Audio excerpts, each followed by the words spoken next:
అన్ని మతాలను గౌరవిస్తానని సీజీఐ బిఆర్ గవాయ్ స్పష్టం చేశారు. విష్ణు విగ్రహ వివాదంపై క్లారిటీ ఇచ్చారు. తన వ్యాఖ్యలు తప్పుగా అర్థం చేసుకున్నారని అన్నారు. సోషల్ మీడియాలో తప్పుడు ప్రచారం జరుగుతోందని ఆయన చెప్పుకొచ్చారు. మధ్యప్రదేశ్లోని యునెస్కో ప్రపంచ వారసత్వ ఖజురహో ఆలయ సముదాయంలో 7 అడుగుల విష్ణువు విగ్రహం ధ్వంసమయ్యింది. ఈ విగ్రహాన్ని పునర్నిర్మించి తిరిగి ప్రతిష్ఠించాలని సంబంధిత అధికారులకు ఆదేశాలు ఇవ్వాలని సుప్రీంకోర్టులో ప్రజా ప్రయోజన వ్యాజ్యం దాఖలయ్యింది. ఈ పిటిషన్పై విచారణ చేపట్టేందుకు సుప్రీంకోర్టు నిరాకరించింది. విచారణ సందర్భంగా సీజీఐ బిఆర్ గవాయ్ కీలక వ్యాఖ్యలు చేశారు.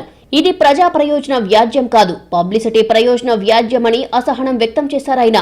ఖజురహో ఆలయం భారత పురావస్తు విభాగం పరిధిలో ఉందని, ఈ విషయంలో సుప్రీంకోర్టు చేయడానికి ఏమీ లేదన్నారు.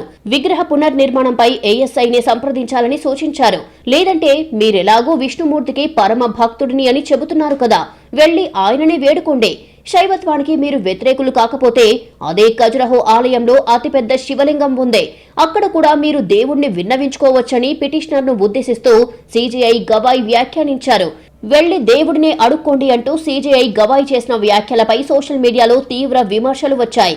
సీజీఐ వ్యాఖ్యలు హిందువుల మనోభావాలను దెబ్బతీసేలా ఉన్నాయని, వెంటనే తన వ్యాఖ్యలను ఆయన వెనక్కి తీసుకోవాలని పలువురు డిమాండ్ చేశారు.